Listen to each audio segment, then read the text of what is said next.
안녕하세요. 소상공인 지원받는 법, 상가 임대차 계약서 이것만 알고 가실게요를 강의하게 된 김나경입니다. 본 강의는 코로나19 방역수칙을 철저히 준수하며 촬영을 진행하고 있습니다.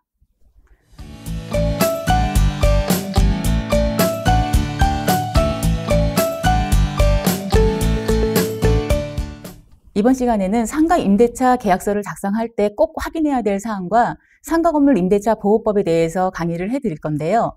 목차로는 상가 임대차 계약서 작성 시에 꼭 확인해야 되는 사항, 그리고 상가 건물 임대차 보호법의 정의와 적용 대상, 그리고 대항력과 우선 변제권이란, 그리고 계약 갱신 요구, 계약의 해지권입니다.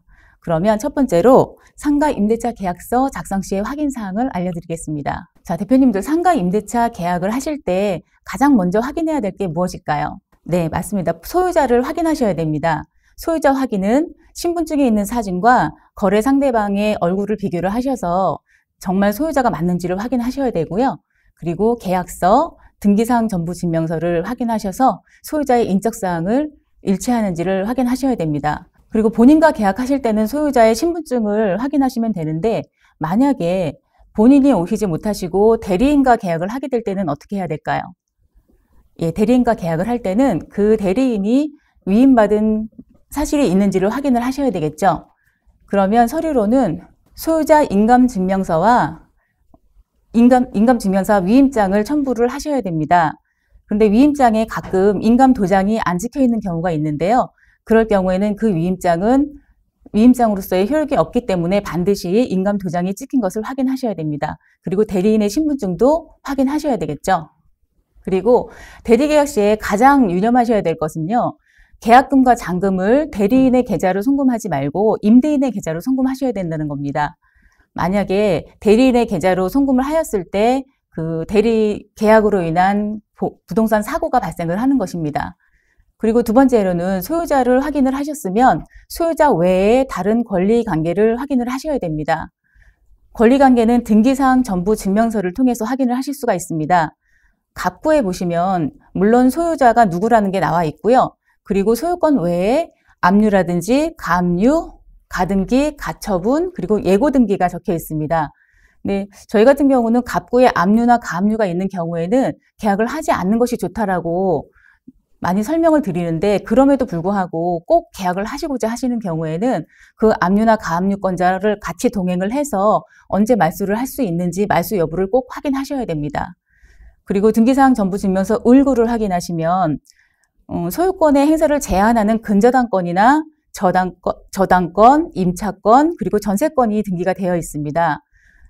대부분 상가 건물의 경우에는 근저당권이 많이 있는데요. 근저당권이라는 것은 상가를 담보로 임대인이 대출을 받는 경우에 은행에서 설정하는 것이 근저당권입니다.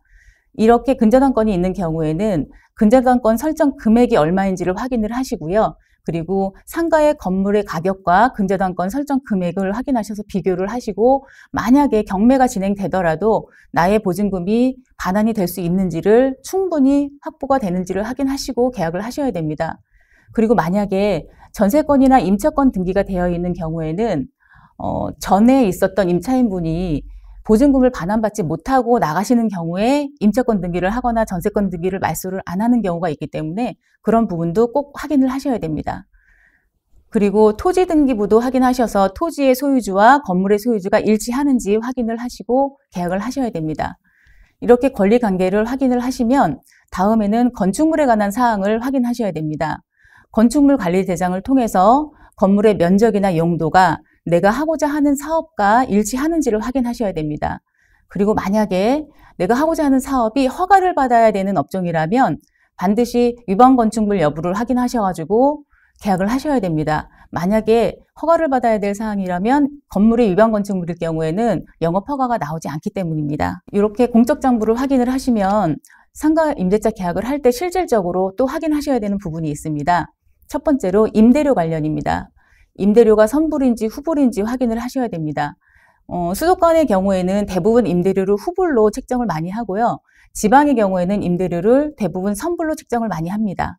그리고 추후에 만기 후에 임대료가 얼마나 인상될지 그런 인상 가능성도 같이 확인을 하셔야 됩니다. 그리고 중요한 게 부가가치세 여부입니다.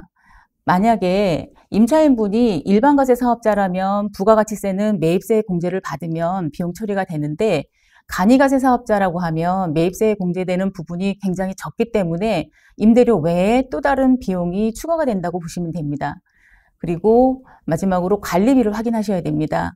집합 건물의 경우에는 평당 관리비가 3,000원에서 8,000원까지 있는 경우가 있기 때문에 평수가 좀 넓은 상가를 임대하시는 경우에는 관리비도 꼭 확인을 하셔야 된다고 알고 있습니다. 그리고 사업체의 사항입니다. 해당 상가가 전기 용량이 얼마나 되는지, 그리고 수도, 가스가 구분이 되어 있는지 여부도 확인하셔야 되고요. 그리고 하고자 하는 영업 허가와 용도가 맞는지, 그리고 혹시 용도를 변경하게 되면 누가 변경을 해야 되는지, 그리고 비용이 발생하면 비용을 누가 부담하는지 여부까지도 확인하시고요.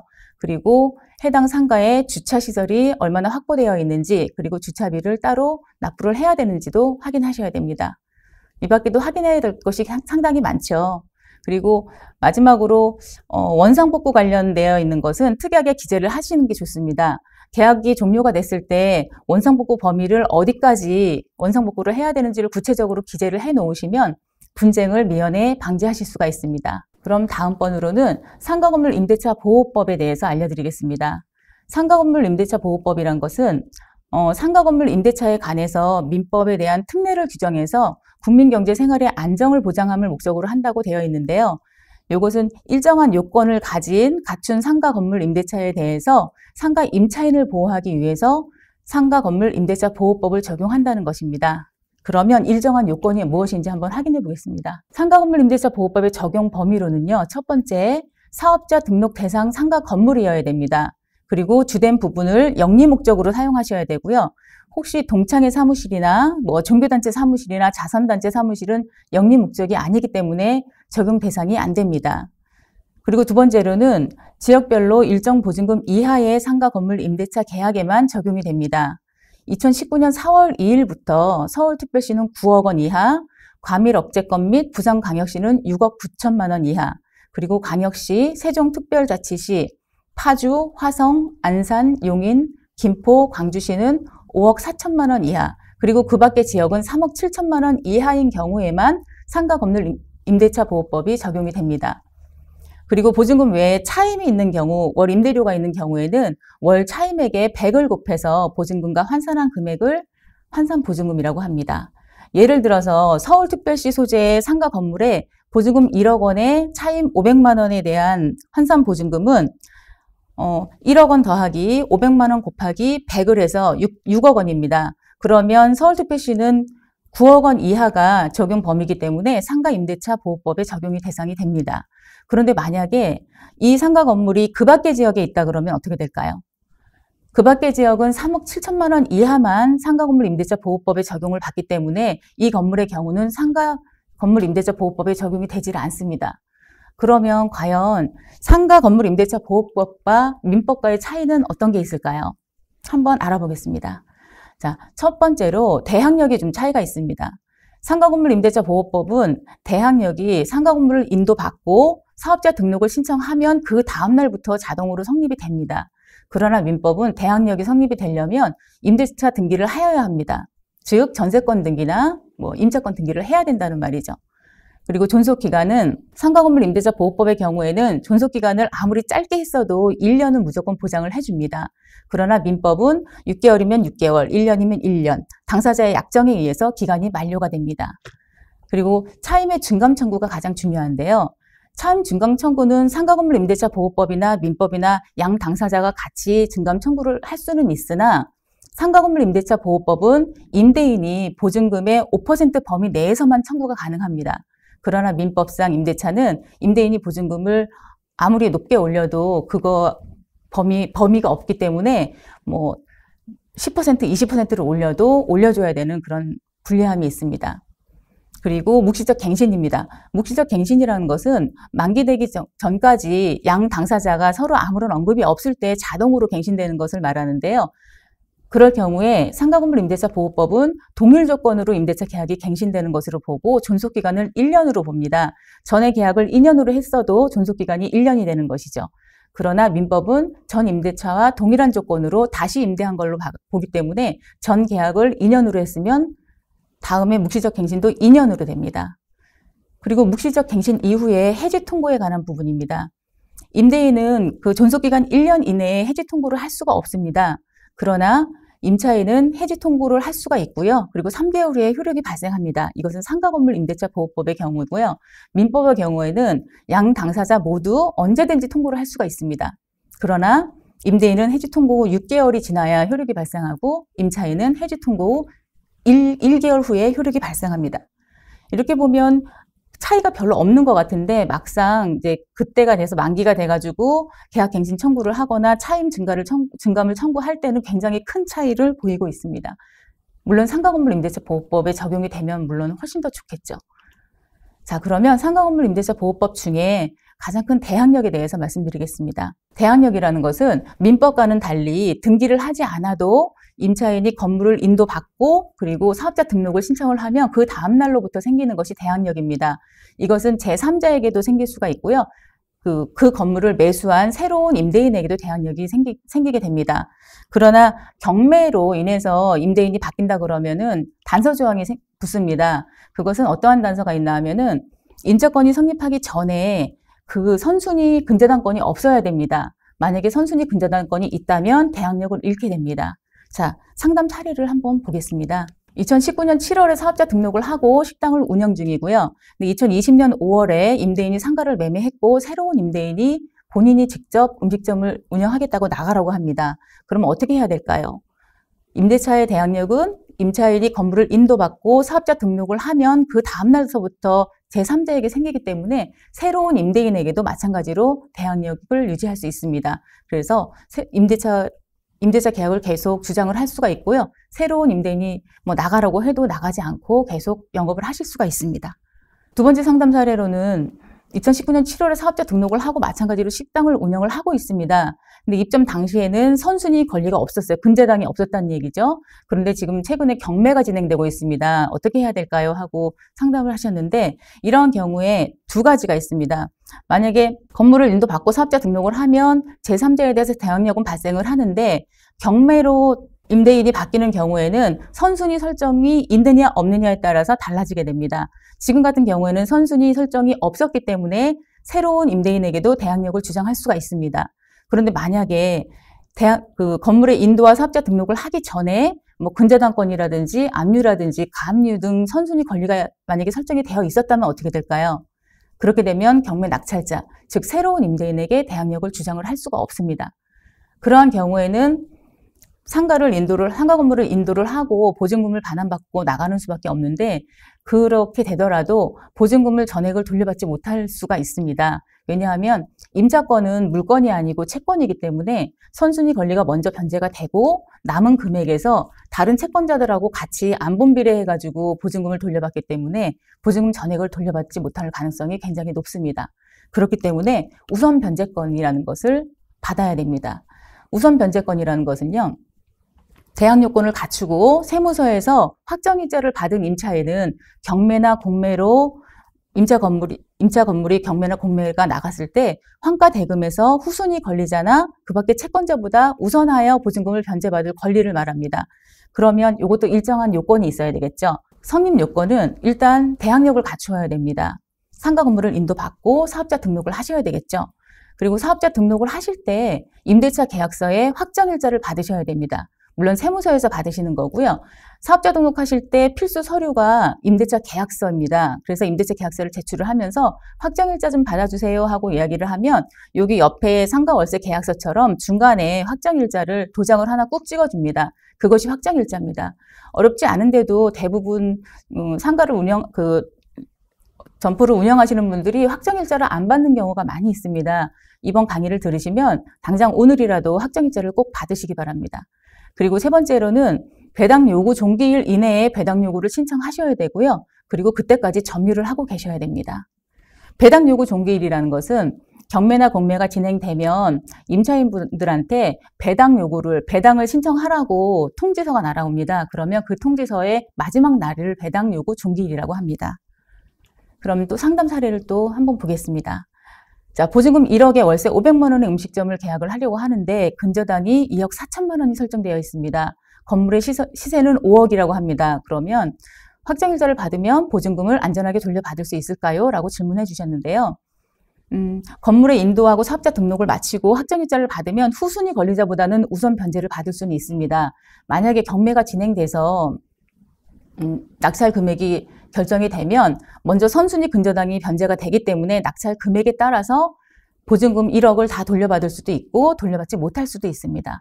만약에 낙찰 금액이 뭐 4억이라고 한다 그러면 2억 4천이 먼저 변제가 되고 나머지 1억 원이 돌려받을 수 있겠지만 만약에 뭐 한 3억 원에 낙찰이 됐다고 한다면 2억 4천이 변제가 되고 나면 6천만 원밖에 안 남기 때문에 내 보증금 1억 원 전액은 돌려받을 수 없을 수도 있습니다. 그리고 다음번은 계약 갱신의 요구입니다. 계약이 만료가 되면 만료되기 6개월 전부터 1개월 전까지 임차인은 계약 갱신을 요구할 수 있습니다. 그러면 임대인은 정당한 사유가 없으면 거절하지 못하고요. 그 계약 갱신은 10년 동안 청구를 하실 수가 있습니다. 그리고 계약 갱신이 되면 동일한 조건으로 다시 계약된 것으로 보고 차임과 보증금만 대통령령에 의해서 5% 이내에 증감을 할 수가 있습니다.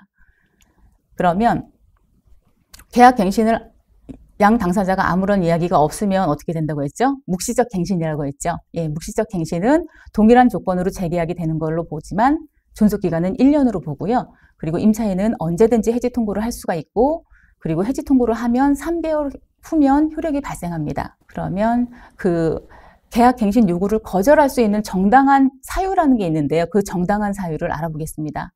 정당한 사유 중에 제일 중요한 것은 차임 연체액입니다. 차임을 3달, 임대료를 3달 이상 연체를 하면 계약갱신 요구를 거절할 수 있는 정당한 사유가 됩니다.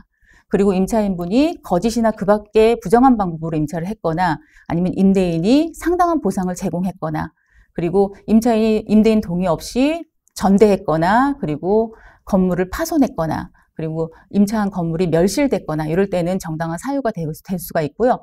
혹시 재건축이 이루어지는 경우에도 정당한 사유가 될 수가 있습니다. 그리고 계약 갱신 요구는 10년 동안 적용이 되는데 그 10년이 적용이라는 게 2018년 10월 16일 이후부터 10년이 적용이 됐고 2018년 10월 16일 이전에는 5년이 적용이 됐었습니다. 그래서 지금 밑에 경우에 보시면 2016년 5월에 5년짜리 이제 임대차 계약을 하고 5년 후에 2021년 5월에 계약 갱신 청구권이 10년이 적용되기 때문에 저는 5년을 더 계약 갱신 청구를 하겠습니다라고 이야기를 하셔도 일단 2016년에 한 계약이기 때문에 그 2018년 이전에 한 계약은 5년밖에 적용이 안 되기 때문에 계약 갱신 청구권이 성립이 안 됩니다. 이런 것도 꼭 확인을 하실 필요가 있습니다. 그리고 아까도 설명드렸지만 묵시적 갱신은 임대인과 임차인이 계약 종료 1개월 전까지도 아무런 언급이 없는 경우에 자동으로 계약이 연장이 되는 거고요. 이러한 경우 1년 동안 자동으로 연장이 됩니다. 임대인은 1년 기간 동안에 계약 해지를 청구할 수가 없고요. 임차인은 언제든지 계약 해지를 통보할 수가 있고 그 통보한 날로부터 3개월이 경과하면 계약 해지의 효력이 발생합니다. 이게 이제 임대인, 임차인분 모두 1년 동안 계약 해지 청구권을 행사할 수 없다고 알고 계시는 분들이 많은데 요거 같은 경우는 3개월이 지나면 보증금을 반환받으실 수 있습니다. 그리고 계약갱신 요구에 대한 임시 특례가 발표가 됐습니다. 2020년 9월 29일 이후로는 임차인분이 6개월까지의 차임을 연체해도 그것을 차임 연체액으로 보지 않는다라고 했습니다. 그러면 2020년 9월 29일 이후에는 3달의 차임이 연체가 아니고 9달의 차임을 연체해야지 계약갱신 요구를 거절할 수가 있다는 것입니다. 상담 사례를 한번 보겠습니다. 서울에서 보증금 5천만 원에 월차임 200만 원에 음식점을 운영을 하고 있는데 2년 만기에 임대인이 계약 종료를 통보를 했습니다. 어떻게 해야 될까요?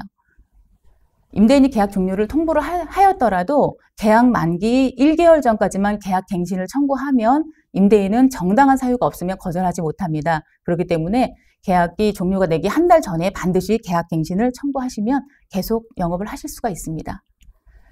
두 번째는 상가 임대차 계약을 해서 소매점을 운영하고 있는데 단순 외벽 리모델링을 한다고 계약갱신을 거절을 했습니다. 이럴 경우도 어떻게 해야 될까요? 하셨는데 이럴 경우도 마찬가지입니다. 재건축을 할 목적이 있다면 안전사고가 우려가 되거나 노후돼야 되는데 그것을 입증하지 못하면 계약갱신을 거절할 수가 없습니다. 그리고 마지막으로 계약의 해지입니다. 계약의 해지는 임대인 쪽에서 계약을 해지하는 경우도 있고 임차인 쪽에서 계약을 해지하는 경우도 있는데 대부분 임대인 쪽에서 계약을 해지하는 경우가 많이 있죠. 임차인이 차임 연체액이 3기에 달하도록 연체를 하면 임대인은 계약을 해지하실 수가 있습니다. 이것도 마찬가지로 3달 임차료를 연체를 하면 계약갱신 청구를 거절하는 사유하고 마찬가지로 임대인이 계약을 해지하실 수 있습니다. 그런데 계약갱신 요구에 관한 임시특례처럼 2020년 9월 29일 이후로는 9달, 9개월이 연체가 되어야 계약을 해지하실 수가 있습니다. 상담 사례를 보겠습니다. 2020년 1월, 3월, 5월, 7월에 월세를 4달을 연체를 했습니다. 그래서 임대인이 계약 해지를 통보를 했는데 어떻게 해야 될까요? 이분 같은 경우는 4달을 연체를 했기 때문에 계약 해지를 통보를 하면 받아들이셔야 되고요. 또한 2020년 9월 29일부터 시행되는 임시특례에도 해당이 되지 않기 때문에 임차인은 임대보증금을 반환받고 점포를 임대인에게 반환하셔야 됩니다. 그리고 두 번째로는 5년 계약을 했는데 1년 동안 영업을 했는데 너무 매출이 안 나와서 그 계약 기간 도중에 임대인에게 계약 해지를 통보를 했습니다. 근데 임대인이 계약 해지 통보를 거절을 하고 다른 분을 이제 임차인을 맞춰놓고 나가라고 합니다. 그럴 경우에 어떻게 해야 될까요? 이런 경우도 마찬가지로 특별한 경우가 아니기 때문에 임대인 동의 없이 계약을 해지하실 수는 없습니다.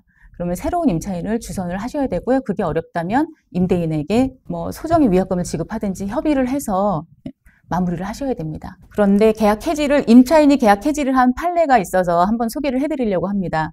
임차인이 명동에 보증금 2억 3천에 월차임 2,200만 원에 3년 계약을 하는 임대차를 체결을 했는데 특약사항에 당사자 중 일방이 법령의 개폐, 도시계획, 화재나 홍수, 폭동 등 불가항력적인 사유로 90일 동안 영업을 할 수 없을 경우에는 상대방에게 30일 전에 서면 통지를 하고 계약 해제 또는 해지할 수 있다라는 조항을 넣어놨는데요. 그리고 나서 코로나19 확산으로 인해서 매출이 90% 이상 줄어들고 그것을 불가항력인 이유라고 해가지고 해지 통보를 했는데 임대인이 거절하였습니다. 그리고 나서 해지를 청구하는 소를 제기를 했는데 판결이 임차인분이 승소를 하였습니다. 임대차 계약이 2020년 7월 4일자로 해지가 되었고요. 그 이유는 계약 성립 기초가 된 객관적 사정이 현저히 변경이 되고 이를 예견하지도 않았으면서 그것이 당사자의 책임 없는 사유로 생긴 거기 때문에 사정 변경의 원칙에 따라 계약을 해지할 수 있다고 이렇게 판결을 내렸습니다. 계약의 해지가 이번에 2021년 12월에 이제 또 해지권이 하나가 또 다시 발효가 됐는데요. 폐업으로 인한 임차인의 해지권입니다. 감염병의 예방 및 관리에 관한 법률에 따라 3개월 이상 집합금지 조치 또는 집합 제한 조치를 받은 임차인이 중대한 경제사정의 변동으로 폐업 신고를 한 경우에 임차인이 임대차 계약을 해지할 수 있다라고 되어 있습니다. 그리고 계약 해지의 효력은 임대인이 계약 해지 통보를 받은 지 3개월이 경과하면 발생한다. 이렇게 되어 있습니다. 이것도 마찬가지로 중대한 사유로 경제사정의 변동이 되면 임차인이 계약 해지를 통고할 수 있다라는 그런 예시입니다. 근데 만약에 매출이 없고 장사가 잘 안 된다고 해서 계약 기간 중간에 계약 해지를 청구한다고 하면 그거는 청구를 거절할 수밖에 없는 사항이 되겠죠. 상가 건물 임대차 보호법과 상가 계약 시에 꼭 확인해야 될 사항에 대한 강의를 마치겠습니다. 혹시 질문하실 거 있으신 분은 질문하시면 답변 드리겠습니다. 질문 없으시면 이만 강의를 마치고요. 혹시 강의가 끝난 다음에도 궁금하신 점이 있으시면 유튜브에 질문 달아주시면 답변 드리겠습니다. 감사합니다.